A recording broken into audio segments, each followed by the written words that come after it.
The MiG-25 once commanded the skies with its incredible speed and altitude. Yet, to fully protect the vast airspace of the Soviet Union, something even more capable was needed: an interceptor with stronger all-around performance. For decades, the Soviet Union relied on its geography as a natural line of defense. Any army advancing from the north would face endless frozen tundra, and to the east lay the seemingly infinite wilderness of Siberia. However, by the late 1942, these natural barriers were no longer enough. In 1948, the United States deployed a new generation of bombers with enough range to launch nuclear strikes deep inside Soviet territory. Not long after, Britain began using high-altitude reconnaissance aircraft to break through Soviet air defenses and gather sensitive intelligence. The urgency to protect national airspace grew rapidly. In 1949, the Soviet Union formed a dedicated military branch tasked solely with air defense. This move essentially gave the USSR two separate air forces. Although both forces operated many of the same aircraft, the Air Defense Force also received interceptors designed specifically for its missions. Even so, massive gaps in border security remained. Radar coverage was thin, and air bases and missile sites were spread too far apart, especially in the far north and the eastern regions.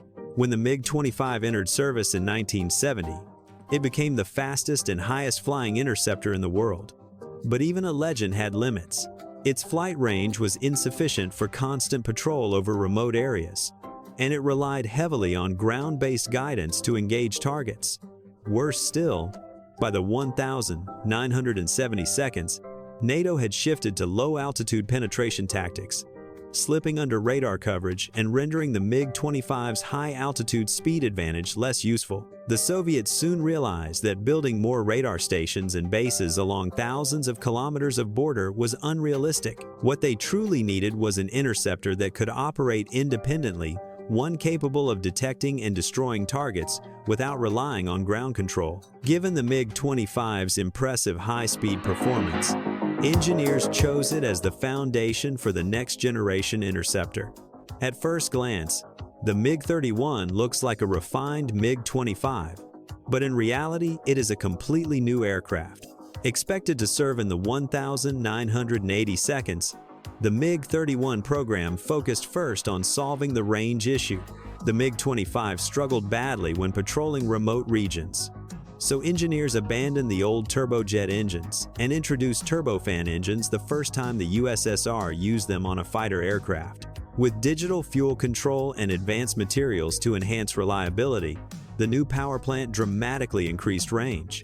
Later variants even added air-to-air refueling, giving this hunter of the skies seemingly endless reach.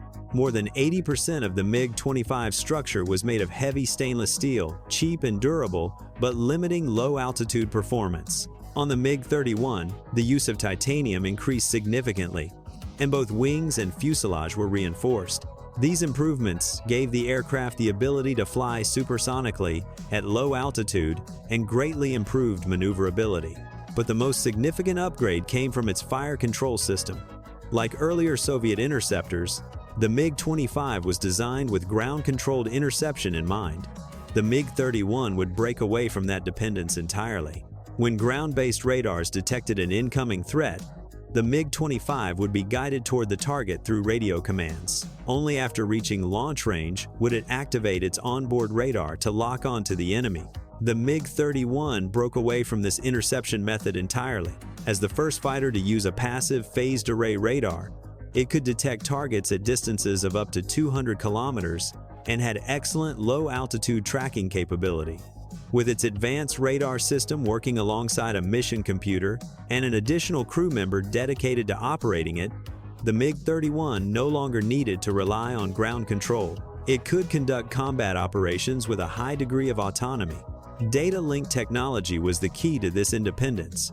The aircraft could communicate with other fighters and receive information from AWACS aircraft or ground command centers. Through this network, a formation of MiG-31 seconds could share targeting data, effectively forming a wolf pack capable of covering almost 1,000 kilometers of airspace. This system could even relay radar information to less capable fighters, guiding them toward targets while allowing those aircraft to keep their own radars turned off to reduce detection risk. In terms of armament, the MiG-31 carried the new R-33 semi-active radar-guided missile with greatly improved range and maneuverability.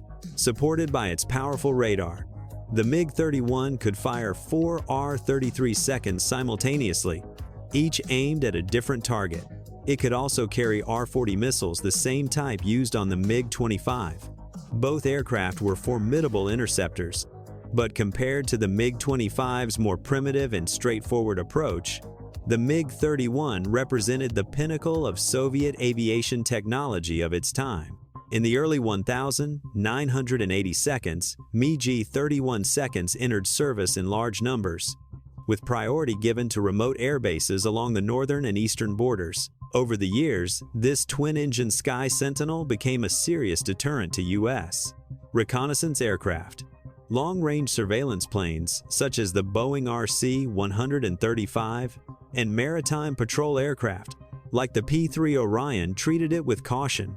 The MiG-31 was also one of the few fighters in the world capable of intercepting low-flying cruise missiles. Some reports even suggest that it posed a genuine threat to the legendary SR-71 Blackbird. In one early incident, 2 MiG-31 seconds intercepted an SR-71 over international waters so effectively that the spy jet was forced to abandon its mission and return to base. Like the MiG-25 before it, the MiG-31 was originally intended for mass production. But with the collapse of the Soviet Union in 1991, production came to an abrupt halt, and the final number was capped at 519 aircraft. Today, the MiG-31 remains a backbone of Russia's air defense. After continuous upgrades and modernization, it has evolved into a highly mature and advanced weapons platform and is expected to remain in service well past 2030.